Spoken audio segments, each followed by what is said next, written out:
Bismillah ar-Rahman ar-Rahim. Nowadays we are talking about the end of the lecture series of our research methodology, and we are discussing the summary points, the important aspect that we have covered in our previous lectures with various degree of strength.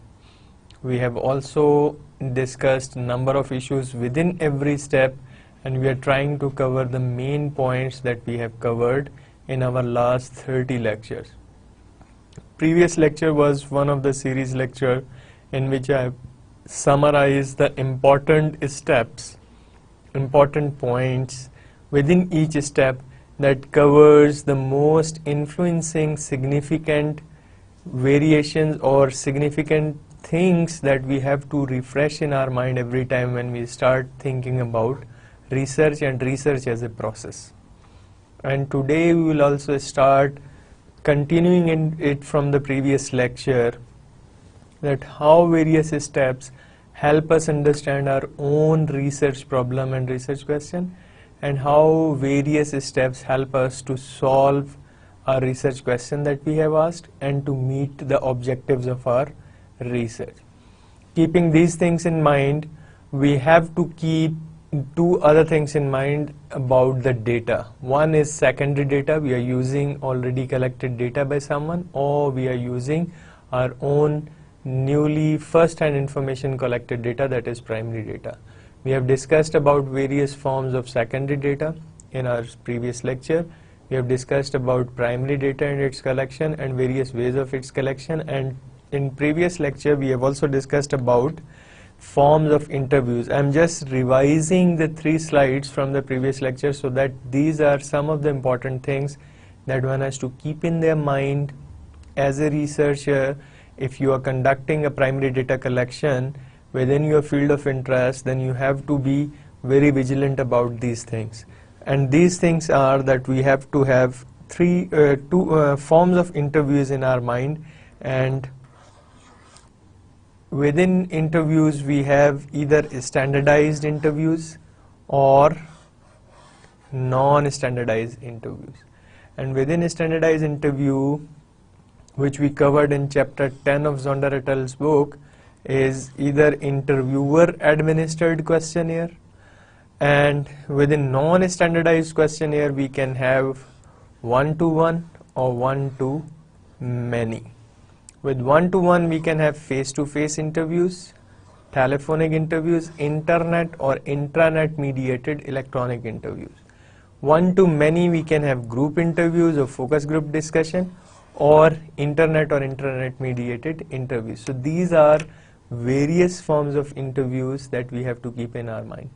And simply speaking, interview is a discussion between two, or meaningful discussion between two or more than two people. We have read about the definition. We have seen details of these in our previous lecture, but here I just want to refresh your mind about various techniques that one can use, or forms of interviews that one can use, and how helpful they are. Interviews can be structured, semi-structured or unstructured. Structured interviews use already determined questions, or predetermined or standardized questions, or identical set of questions, and this, as a researcher, we refer to them as interviewer administered questionnaire, because there is someone who is having the questionnaire with him or herself and asking question one by one to the interviewee or respondent. So this is how we called it, interviewer administered questionnaire. Semi-structured interview, basically the researcher will have a list of themes and questions to be covered, although these may vary from interview to interview. So within a structured interview you have already a standardized set of questions, while in semi-structured you have themes and questions to be covered. This means that you may omit some questions in particular interviews given a specific organizational context that is encountered in relation to the research topic. The order of the question also varied. While in structured interview, order of question does not vary because you have a predetermined set of questions on a question paper, and there you can ask question one by one. So order is predetermined, but in semi-structured you can change order according to the discussion that is going on between the interviewer and the interviewee. On the other hand, additional questions may be required to explore your research question and objectives given the nature of events within particular organization. You can also modify, change, alter, explore additional research questions that needs depending on the context of your research organization where you are conducting your research. This is how we distinguish between a structured versus semi-structured interviews. And we have unstructured interviews that are informal, that needs to explore in depth a journal area in which you are interested. We therefore refer to these as in-depth interviews. Unstructured interviews are also known as in-depth interviews because you try to explore that particular field of research in depth. There is no predetermined list of questions, so unlike semi-structured questionnaire or structured questionnaires, there is no list of questions to work through in in-depth interviews. So although as a researcher what you need is to have a clear idea about the topic or the aspect of the research that you want to explore, the interviewee is given the full freedom in or opportunity to talk freely about events, behavior and beliefs in relation to the specific area or topic he is going to say or interviewed. So this is how we distinguish between structured, semi-structured and unstructured interviews. Now we will talk about questionnaires. Within primary data collection we have had observational studies, we have had interviews, and now we have questionnaire. Questionnaire is basically techniques of data collection in which each person is asked to respond to the same set of questions in a predetermined order. So that we have to understand that you have a set of questions within a questionnaire. The order is predetermined and every individual interviewer respondent has to respond each and every question given within a questionnaire. So it is a technique of data collection, especially primary data collection, in which each person or respondent is asked to respond to the same set of questions and the order of these questions are predetermined. When to use questionnaire is for explanatory or descriptive research linked with other methods in a multi-method research design to collect responses from a large sample prior to quantitative analysis. So these are the three situations where you have to use questionnaire. If your research is explanatory or descriptive, you have to use questionnaires. If you linked other methods in multiple method research design, you can use questionnaire as a way of collecting data. And also if you want to do quantitative analysis to collect responses for a particular field of research, you have to have a large sample, and there you need to use questionnaire. What kind of questionnaires are there and how we can use them? So questionnaire, like interviews, can be self-administered or interviewer administered. Within self-administered we have three things: internet and intranet mediated questionnaire. You can post your questionnaire on internet with all the instructions and guidelines, and then somebody can fill it up on internet. Or intranet within an organization. Postal questionnaire, you prepare your questionnaire, you put a cover letter into it, you give a guideline how to fill up, what is the meaning of this or that particular words or questions or jargons that are used, and then you post it to some of those who want to fill it through post on their postal address, and then you get response back as a postal response. Delivery and collection questionnaire. Delivery and collection questionnaire is basically when you go to the respondent, you give them questionnaire, you give them a specific time, and after that you go and collect by yourself. This is how you do questionnaire for filling using self-administered questionnaire. And then there are interviewer-administered questionnaire, telephone or structured interview. These are interviewer-administered questionnaire. Self-administered means that the person who is filling the questionnaire is administrating the questionnaire by him or herself. While interviewer administer is that researcher has prepared a questionnaire and research assistant or researcher himself is asking question to the respondent, either using telephone or through structured interview. So this is how we distinguish between questionnaire that is self-administered and interviewer administered.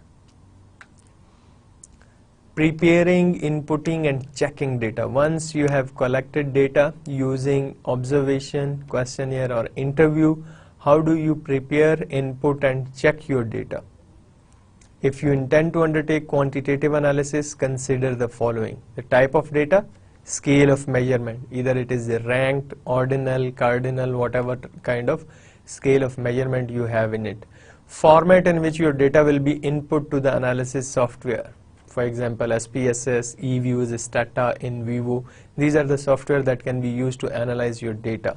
So which format is compatible with what kind of software and how you are going to use it. Impact of data coding on subsequent analysis for different data types.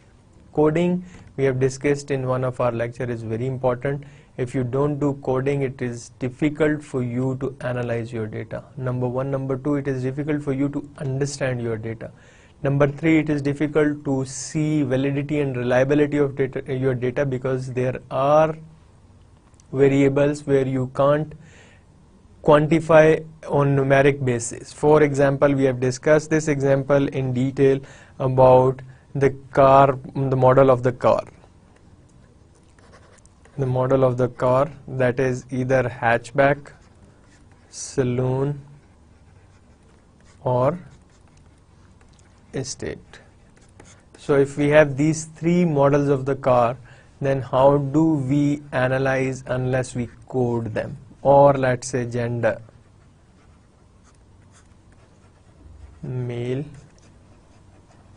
female. It is easy for us to do analysis of numeric data, but it is difficult if we have ranked or ordinal data.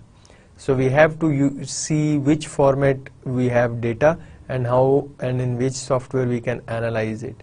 Impact of data coding on subsequent analysis. We have to understand that coding is important and that can have an impact on how do we analyze our data. Methods you intend to use to check data for errors. What kind of methods you are going to use. Reliability of your data within field. After you collect the data, you hire editors and see whether they can check the data for errors and omissions and all. And we have discussed these things in detail about how to check errors, how to avoid it, how to avoid outliers and all that. Quantitative data analysis. Quantitative data can be divided into two distinct groups, and these two distinct groups are categorical, that we have discussed, and numerical. Categorical example is cars model, hatchback, saloon and estate, or male and female, while numerical is income, expenditure or savings. So that are numerically valued. So this is how you can distinguish between categorical data and numerical data. Categorical data refers to data whose values can't be measured numerically but can be either classified into categories according to the characteristics that identify or describe the variables or placed in rank order. While quantitative data can also be classified into subdivided into further ranks, descriptive and ranked. A car manufacturer might categorize the types of car it produces as hatchback, saloon, estate. These are known as descriptive data or nominal data, as it is impossible to define the category numerically or to rank it. Rather, these data simply count the number of occurrences in each category of variable. So if we have, let's say, 25 cars, maybe 7 come to hatchback, 11 come to saloon, and 7 come to estate. So rather, these data simply count number of occurrences in each category. So within hatchback we have 7, within saloon we have 11, within estate we have 7. So this is how we can distinguish between the data. So virtually all analysis, the categories should be unambiguous and discrete. In other words, having one particular feature such as a car being a hatchback exclude all other features for the variable. This prevents questions arising as to which category an individual case belongs. So we have to distinguish it in different categories rather than into just one category. Although these data are purely descriptive, you can count them to establish which category has the most and whether cases are spread evenly between categories or not. So this is the example I have given by making a table that how many cars fall in hatchback, how many of them come in saloon and estate, and then we can distinguish either it is evenly distributed or it is in favor of some specific, like hatchback has more cars rather than saloon, or estate has more car than hatchback and saloons, things like that. Some statisticians also separate descriptive data where there are only two categories. These are known as dichotomous data. Dichotomous data is divided into two categories, such as variable called gender being divided into male or female. Ranked or ordinal data are a more precise form of categorical data. Here we have a graph that I have described in detail in our previous lectures, but I also want to cover it here again a relatively little more detail than other slides, because this is one of the important thing to understand. And if we understand this, we will be in a better position to organize, to analyze, to put it our data in a format that is easy to understand and easy to analyze according to the software that we are using. So this is one of the important aspects that we have to cover while we are doing quantitative data analysis. As we know, quantitative data can be either in categorical form or in numerical form.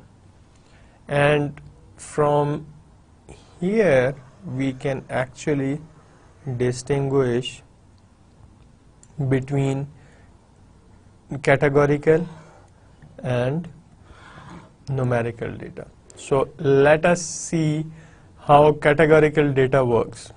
Categorical data is, can the data be classified into more than two sets? If our answer to this question is no, then we called it dichotomous data. Descriptive dichotomous, which is, as an example, is gender, maybe male, maybe female. But if our answer to this question of whether we can classify it into more than two sets, if our answer is yes, then can these sets be placed in rank order? Then we ask another question to ourselves. If we can place them in rank order and our answer is yes, then we called a ranked or ordinal data. And if our answer is no, then we called it nominal descriptive data. So these are three important aspects of categorical data. Either it can be dichotomous, either it can be nominal, or either it can be ordinal. And we have discussed them in detail in our previous lecture, so I don't want to go into details. What if we can know about what we want to know about numerical data? So either can the data be measured numerically as quantities? If our answer is no, then we have categorical data, but if our answer is yes, then we have numerical data. So can the data be measured numerically as quantities? If our answer is no, we called it categorical data. And within that, we have two questions. Can the data be classified into two or more than two sets? Or can the data sets be placed in ranked order? If we answer yes or no, then we get to various categories within categorical. And if we want to have yes answer that our data can be numerically measured, then we have to ask another question by ourselves. Can the relative difference between two data values be calculated? If we can calculate the relative difference, we called ratio data. But if we can't calculate the relative difference, we called interval data. And within these two, we can ask another question by ourselves. And can the data theoretically take any value within a given range? If the answer is no, we called it a discrete data. While if the answer is yes, we called it continuous data. And we have discussed it with various examples. So now just to summarize, to give you a simple of this graph which I have already explained. So here we are, we have quantitative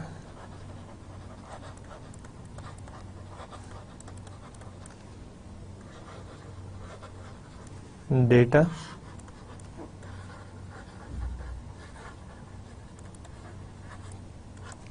categorical,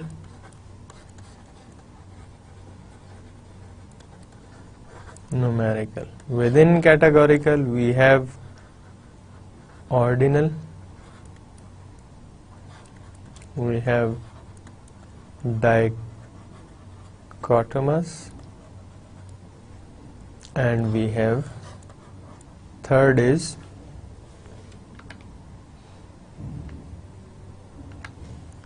nominal. Within numerical, we have ratio, we have interval, continuous, and discrete. So this is how we can distinguish between quantitative data into categorical and numerical, and within numerical and categorical we can get ordinal, dichotomous or nominal in categorical data, and within numerical we can get ratio, interval, continuous or discrete. So these are the things that we have to understand, but we have to get answer to the question that we have, whether we can measure in quantitative values, numerical values or not, whether they are dichotomous in two or more than two sets. So if we can answer them, we can easily be in a position to distinguish whether our data is quantitative and whether it is in categorical or numerical sense. Once we discussed about quantitative data and qualitative data, then we have also discussed about designing diagrams and tables. In that, we have discussed in detail what common mistakes one can do, how to avoid it so that our diagrams and tables become more representative, more understandable and more logical. So first thing that we have to consider both for tables and diagram is, does it have a brief but clear and descriptive title? So title is one of the most important thing, but within title the most interesting thing is brief, clear and descriptive. It must be brief, it must be clear and it must be descriptive. So it describes the purpose of why we made this graph, figure or table. Are the units of measurements used stated clearly? Whatever units of measurements we have used, are we stated them clearly or not? Are the sources of data used stated clearly? Sources of data must be clear. Are there notes to explain abbreviations and unusual terminology? Explain abbreviation and terminology. Does it state the size of the sample on which the values of the tables are based? We must know the size of the sample. So here I again just want to give you an example from my own, so that we know how can we make tables or graphs more representative. And we start from here. So here we can do one thing. Let's make a simple graph showing years here. So 70, 75, 80, 85,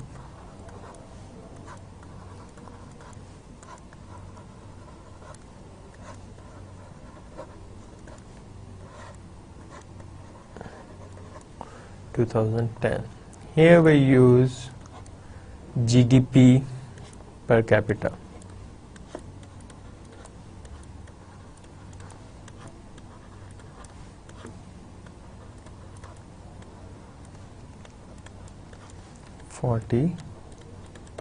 I'm just giving you an example so that we can understand. So we have seen an upsurge in our GDP per capita over a period of time. So this is how we made the graph. Now what is missing element in this graph is that here we know that this shows us year. So for example, this is 1970, this is 1975, and this is 2010 onward, but we don't know what is this. So here we have to write in million Pakistani rupees, or in thousands Pakistani rupees, so that we know what is our GDP per capita, let's say for this, for this, for this, for this and that. So 30 means 30,000 per capita, and if it was, let's say, in 84 or 584, so this is one thing. This is how we understand our graph.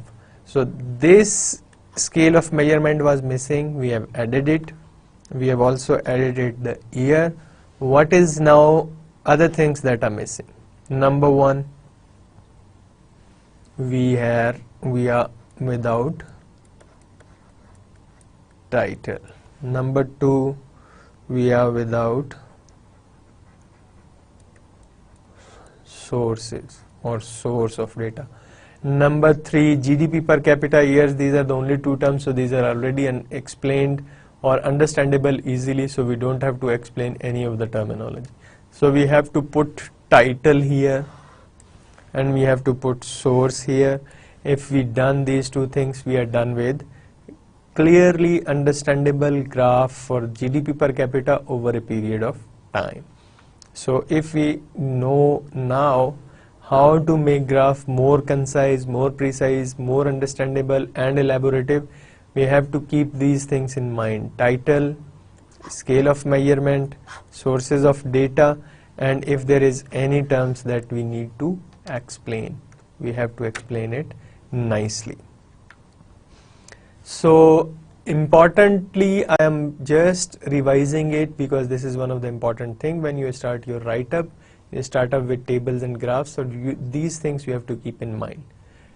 Brief, clear, descriptive title. Units of measurement must be stated clearly. Sources of data must be stated clearly. Explain unusual terms or abbreviations if they are there. State the size of the sample. So you have to tell the size of the sample which the values in the table are based. So here you can also say that sample size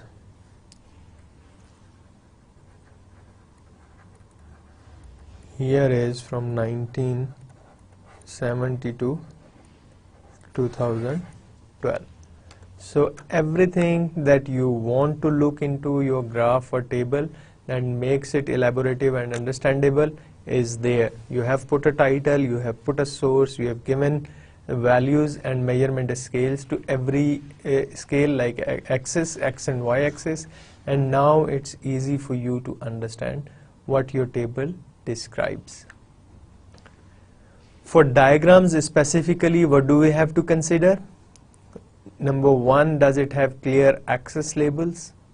We have seen from x and y axis that x axis has clear label versus y axis have clear label.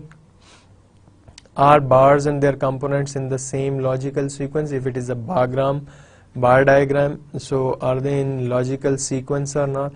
If more dense shading used for smaller areas, shading should be appropriate so that one can understand it. Have you avoided misrepresenting or distorting the data?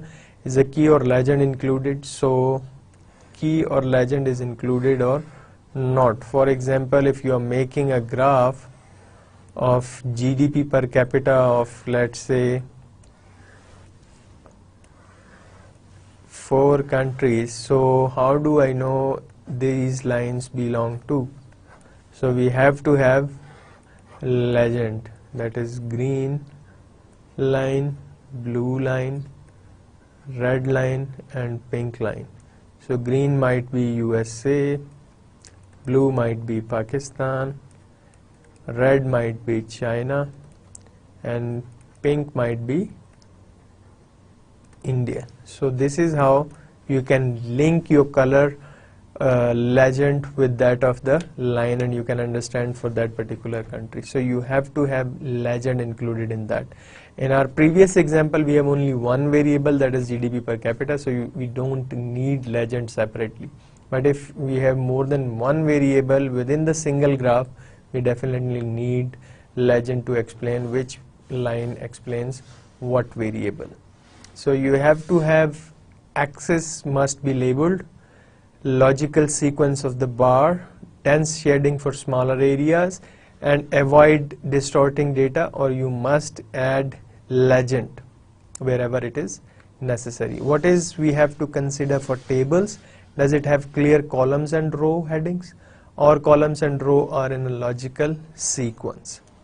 So if we are making a table,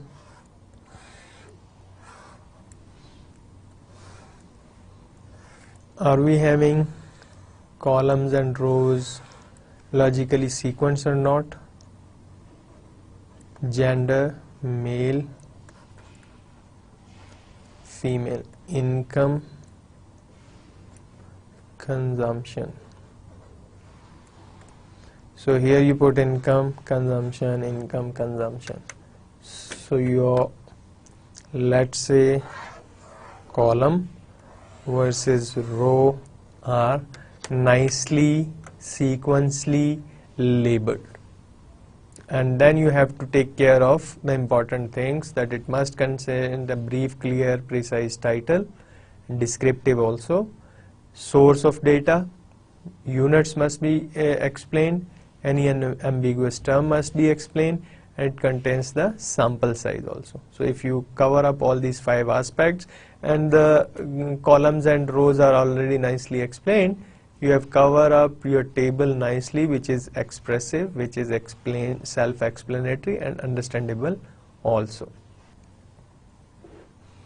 Designing diagrams and tables. It is best to begin exploratory analysis by looking at individual variables and their components. When we try to design diagrams and table, it's better for us to start with exploring individual variables. We have to start with exploring individual variables. We have to see each variable one by one so that we can understand not only the variables but also its components. The key aspects you may need to consider will be guided by your research questions and objectives and are likely to include specific values, highest and lowest values, trends over time, proportions and distribution. So these are the things that we have to consider, but this is guided by the research question that we have and objectives that we have. So here from various steps, we have to understand the importance of each and every step. So for example, the first step is to clarify your research topic, and based on your research topic you identify some objectives of your research and you come up with your research question. These are the two things that are important and guiding star for your whole research. What is your research question and what are the objectives of your research? So these two things leads you from very first step till the last step, that how each and every step of your research is linked. For example, when you have identified a research topic, when you come up with some objectives and research question, then what you do is you do literature review. Literature review is also guided by research question and objective, because you can't search any literature that is existing related to your field of study, but what you have to search is the literature that is more closely linked to what you're looking at, the research question of your research and the objectives of your research. Once you identify the links between the literature that has already been done through literature review and what is your research question and objective, then you decide about data collection, research design, research methodology and all that. So these are all linked to what kind of data you need, whether it is able to answer your research objectives and questions, what kind of analysis you need, whether it is helpful to interpret your variables in a way that you can answer your research questions and objectives, and what kind of data you need and why, and how does that data helps you to answer your research questions and to meet your research objective. So the main important stuff from the very beginning of your research is your research topic and research objectives and the question that you have. And based on these 2-3 things, everything else is surrounded around these 2 things. So if we like to make a circular graph of something of these steps, then they are moving around, let's say, the 2 things that we have in our mind, and these 2 things are actually research question and objective. So for example, we have our topic.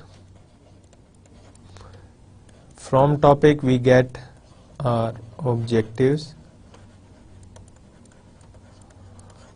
and research question or question. So from this we link our review of literature. From review of literature we link our data, method and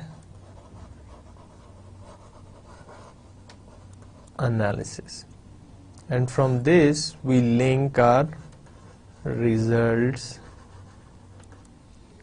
and interpretation. And we have to keep in mind here that our results and its interpretation or discussion also have a strong link to research question, research objectives and research topic. So once we interpret it, we have to link it with that of the review of literature or the already existing evidence, and that too must be linked to our 3 important things, that is the topic of research. And this is how we link these various steps to these 3 important things: topic, objective and research question. And these are the guiding stars for each and every step that we do during our research process. This is how we can be guided, and this is how it helps us remain focused, remain on the point and try to answer the things that you want to answer. And the key aspect you may need to consider will be guided by your research question and objective, and are likely to include what are the specific values, what are the highest and lowest values, what are the trends of variables over time, and what are the proportions and distributions when you are making or designing diagrams and graphs. Once you have explored these, you can then begin to compare and look for relationship between variables considering in addition. So then you will be in a better position once you have drawn some tables and diagrams and figures for your data. Then you will be in a better position to look the relationship between variables or among variables. This helps you, guides you, and guide your data analysis and methodology, what you can look into. That also helps how to determine what kind of methodology is suitable for your analysis. So that also refine your way of methodology of your conducting analysis of your data. Conjunctions, the point where values of two or more variables intersect. So you have to see these conjunctions also. Totals, you have to see what are the totals, does it make any sense, does they try to interpret the way you want to interpret them. Interdependence and relationship, how they are interlinked with each other, what is their relationship, is it increasing, is it constant, neutral, decreasing, is it reinforcing or not influencing at all. So what are the relationship among or between variables, you have to understand and see while you are designing your diagrams and tables. When we do qualitative data analysis and we do quantitative data analysis, we have to see the differences between these two. Quantitative data is based on meanings derived from numbers, while qualitative data is based on meanings expressed through words. Quantitative data is collection of results in numerical and standardized data, while qualitative data is collection of results in non-standardized data requiring classification into categories. Quantitative data analysis conducted through the use of diagrams and statistics, while qualitative data analysis conducted through the use of conceptualization. These are the three things we have to understand, that it is based on words, non-standardized data, classification into categories, and use of conceptualization. While it is based on numbers, numerical and standardized data, use of diagrams and statistics can be made. Qualitative data, in which we can do categorical categories, we can also do open-ended question where you can ask opinion, perceptions of people related to one or the other things, and then you try to code them, quantify them, make them in a format that is easily available for analysis. And this is how it is different from that of quantitative data analysis.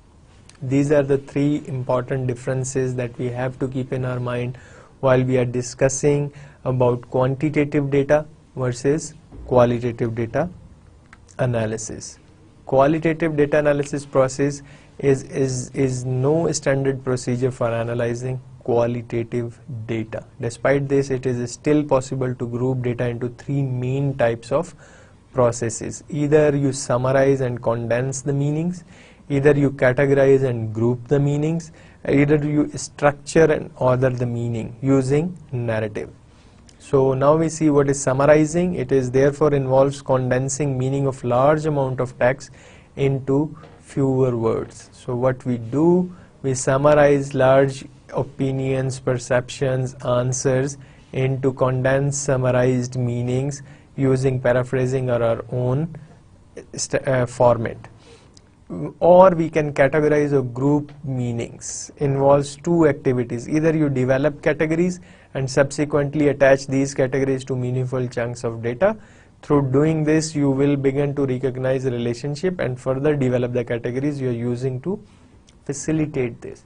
So you categorize them, you group them, and then you try to attach meaning to it, or you structure them and order them. Narrative structuring ensures that the data are organized both temporally and with regard to the social or organizational context of the research participant. This form of analysis focusing upon the stories told during the interview.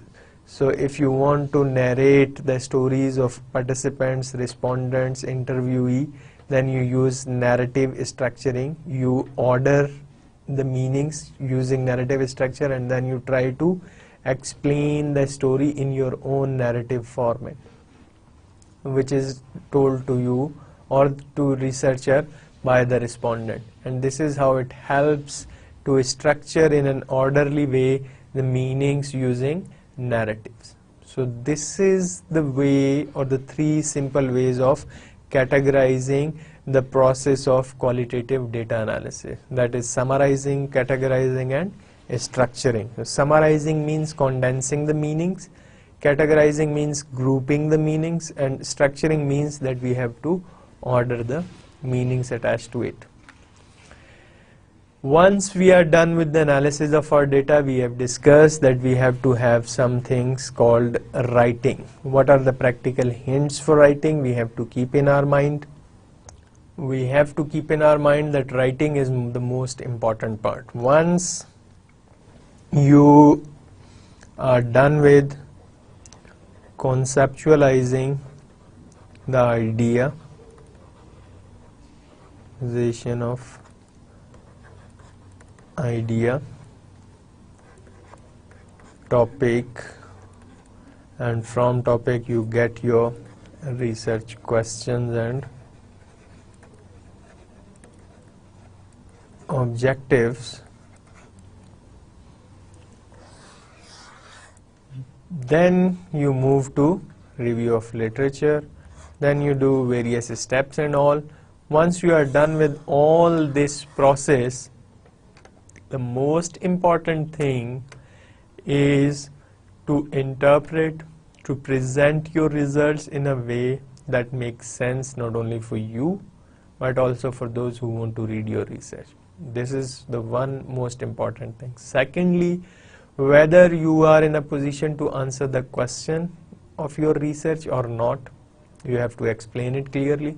Whether your research process helps you to meet your research objectives or not, this is also an important thing that you have to answer. And these important things you have to keep in your mind while you start writing your research results or your research dissertation or paper or report, whatever you are writing. Beside this, you have to keep few other things in your mind that we have discussed in detail in the separate lectures, but here I just want to summarize that you have to have time for your writing. You fix your time. Why it is important to fix your time? Because if you don't fix and move here and there, then you might not be in a position to get your research goals or writing goals into to fulfill your writing goals. So you have to fix a particular time of the day, every day or on alternative day basis, that you will sit at a particular place with fresh mind and start writing. So the time for your writing is very important thing that you have to keep in your mind. That time for your writing is important. Secondly, your mind must be fresh. Without being fresh mind, you will be unable to concentrate, which is very important when you start writing. Concentration is necessary because you have to link your results with that of your research objectives and research question, and also with that of previous literature. And then you have to come up with some of the ideas. So here are your results. They must be linked with review of your literature, and they must be linked with your research question and objective, and these are also linked together. So this is the triangle that we have to clarify easily. What are our results, analysis based results, and how they are linked to the previous literature, and how they are linked to our research questions and objectives. Do they fulfill the research objectives and research question that we have fixed, or not, and how do they link to the previous state of the art or the review of literature. So to link these two things or three things together, you have to have a fresh mind so that you have your objectives and research question in your mind. What has been done by the previous researcher, you have to have a nice tabular format that you have to keep in your mind, and then you try to link these three things together. So not only you write with time, but also you create time for writing, and you start it with your fresh mind. Find a regular writing place, which is very important, because if you change places, you might be unable to get yourself comfortable, and while you are writing, if you don't feel comfortable, that definitely have impact on your freshness of your mind, your thought process, your writing process, and all else. So you have to have a proper place where you can sit and work cool and calmly and patiently, and you can think and understand various linkages and relationships of variables and results and analysis. So you have to set goals and try to achieve them. If you write without goals and you do not try to achieve these goals or pursue these goals, then it will become difficult for you to finish your write-up, number one, on time. Secondly, you will be unable to link every segment of your write-up with that of the previous one, because the thought process is a dynamic process. So some day you might be thinking on various aspects, but on other days you are thinking on various other aspects, so you might not be able to link them. But if you do it on daily or alternative day basis, on routinely, regularly and continuously, then you will be in a position to link one paragraph with other, one heading or subchapter with other heading or subchapter, and this is how you will proceed further. Secondly, writing must not take too long, because if it takes too long, there might be new research coming in, then that might help impact your research question and objective, and then it manipulates the whole analysis and the process of your research. So try to write it as quickly as possible, as smoothly as possible, as with fresh mind as possible. Use word processing, which is normally the case, but if you want to use any other software, you can use it. Generate a plan for the report. What is the outline of that report? How do you want to start and finish it? What is the body? What is the main context, the text, and all these things? Finish each writing session on a high point. On a high point means that you have to give a point where people start thinking, people start become more curious and enthusiastic to read the next session or the section or the subchapter or chapter. Get friends to read and comment on your work. Try to ask your friend to read your work and comment on that. If they are happy and commenting nicely, then try to incorporate their comments and submit it. What normally I do when I write paper, I ask one or two people who are not aware with your area of research.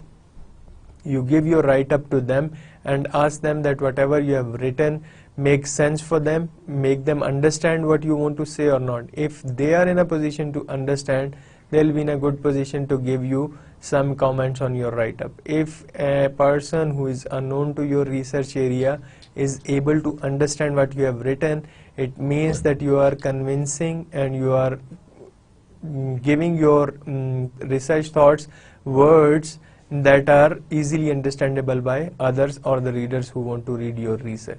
So this is how you can get your friends involved and get some comments from your friends, so that you can improve your write-up and improve your writing process.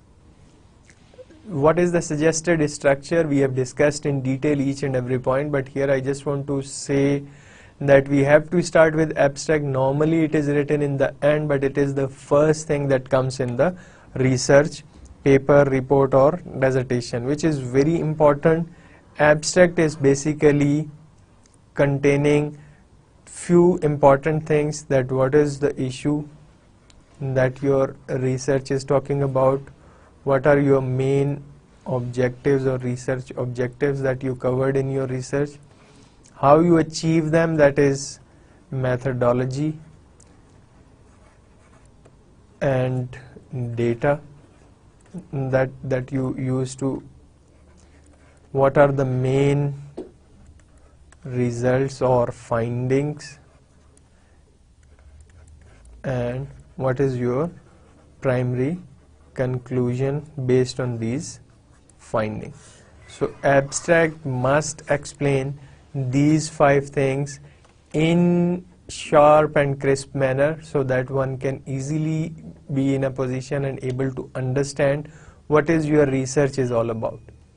So if you are in a position to convince reader through your abstract, then they'll be in a good position to read your research, then they'll be in a good position to understand and comment on that. So, and during the lecture we have also discussed that abstract can be structured or unstructured. If you have been asked to write an abstract under these headings like issue, objectives, methodology and data, main results and conclusions, then we called it a structured structured abstract. But if you have been asked to write 200 to 300 words abstract without any of these format, and you can write it mixing each and everything, then we called it unstructured abstract. Normally journals follow unstructured format, but there are some journals who follow a structured format of abstract. Same is the case with dissertation. Some of the departments asked to write a structured abstract, while others department asks whether you can write it unstructured or whatever. But normally you have to have word limits, and within that limit you have to finalize your research abstract so that one can read and understand. This is the first point of contact for any person to get introduced about your research. So you have to write it in a way that gives an idea to the reader so that they can understand what you want to say, what you have done, and it must be crispy, understandable and innovative in the sense that those who read must go and read your full paper. So this is how we have to write abstract. And after that we have to have a traditional structure which must be followed by introduction, followed by literature review, methods, results, discussion, conclusions, references, and sometimes we have appendices. Within introduction we try to talk about the issue, its background, importance, and our research objectives. Within literature review we try to summarize what has already been done, what is done, what is not, and the gaps and where our study contributing. So these are the things that we cover under literature. Methodology tells us why we are using this kind of method for our data analysis and what is the advantages or good about this methodology compared to other methodologies that exist. Then we try to see what are our main results and discuss them. Either it can be a single chapter or we can distinguish it between results and discussion. We write results first and then discuss it, and then we write about conclusion and main policy guidelines if it is a policy paper or policy related to public policy or any other policy, and then we try to give references of whatever citations we have in our dissertation. And if there is something information that you want readers to read but not included it in the main text, you can put it in appendix by giving reference in your main text about it. Once you are done with write-up, now it is time to present your work. When you are ready for presenting, you have to have few things in your mind before starting even your making presentation. Number one, you have to know your work. What is the focus of your work? What is your work all about? If you know these two things, your work and its focus, then you must be interested to know what is the related work that has already been done, how your objectives, methodology and results are interlinkages, and what is the link with the state of the art that is already existing. Once you are in a position to see these linkages and the work or the focus of your work, then you will be in a better position to start working on your presentation. When you are working on your presentation and writing your slides, you have to keep in your mind what are the audience that you have in your presentation. And if you have mixed audience, try to have something for everyone. Where possible, be simple rather than using jargons or difficult terms. We have to be clear and careful with your words. When you are using words, you have to be clear, that is meaningful rather than meaningless. And you have to have confidence, which is mandatory when you are presenting, and you can gain confidence only when you know your work and you know the focus of your work and also the related work that has already been done. The final thing that I would say in the final slide of our research methodology series is that there is no best way of undertaking all the research that we have described.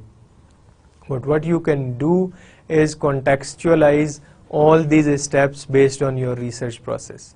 So this is the important thing that you have to keep in your mind while you are doing your research. It is not that there is no particular way of doing that, but what I said is that there are difficult things that you have to avoid. For example, there are things that does not make sense for you. If you're writing about secondary data, then you might not be talking about your primary data at all because you're not using primary data. But we have discussed in our research methodology course about primary data also.